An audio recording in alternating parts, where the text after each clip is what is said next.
नमस्कार दर्शक तथा श्रोता मित्रहरू। टान्टिङ गाउँ प्रकृति र सांस्कृतिक आतिथ्यको अनुपम सङ्गम। म इरफान दिनमिया। आज हामी पुगेका छौँ कास्की जिल्लाको मादी गाउँपालिका 5 मा अवस्थित मनमोहक टान्टिङ गाउँ।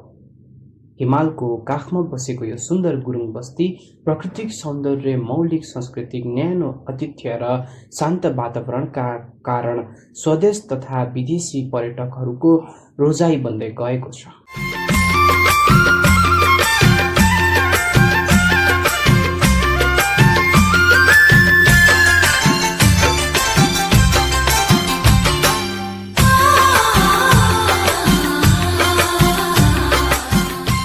समुद्री सतहबाट करिब 1675 मिटरको उचाइमा रहेको टान्टिङ गाउँबाट अन्नपूर्ण, माछापुच्छ्रे, लमजुङ हिमाल, हिमचुली र मनासलु श्रृङ्खलाको आकर्षक दृश्य अवलोकन गर्न सकिन्छ।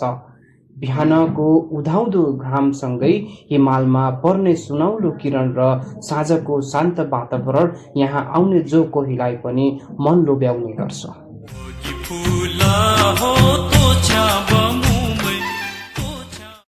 गाउँभरि परम्परागत ढुङ्गाले छाएको घरहरू, सफा बाटो, हरियाली वन, खेतबारी र फुलहरूले सजिएको आँगनले टान्टिङलाई अझ सुन्दर बनाएको छ।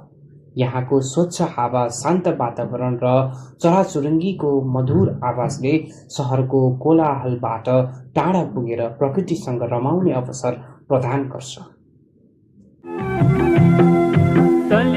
टान्टिङको अर्को महत्त्वपूर्ण आकर्षण यो हो यहाँको सञ्चालनमा रहेका होमस्टेहरू। स्थानीय परिवारले सञ्चालन गरिएका होमस्टे बस्ने पर्यटकले गुरुङ समुदायको मौलिक जीवनशैलीलाई नजिकबाट अनुभव गर्न पाउँछन्। सफा कोठा, स्थानीय परिकार, पारिवारिक वातावरण र आत्मीय स्वागतले यहाँको बसाइलाई अविस्मरणीय बनाइदिन्छ।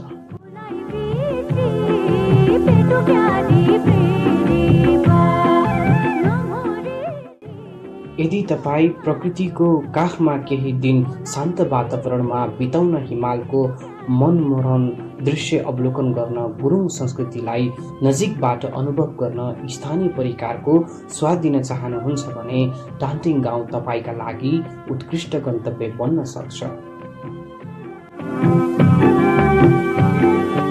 क्यामेरामा कैद भएका यी मनमोहक दृश्यहरूले पनि यही सन्देश दिइरहेका छन्। एकपटक टान्टिङ गाउँ पुग्ने जो कोही यहाँको सौन्दर्य र आत्मीयताले फेरि फर्किन मन बनाउँछ।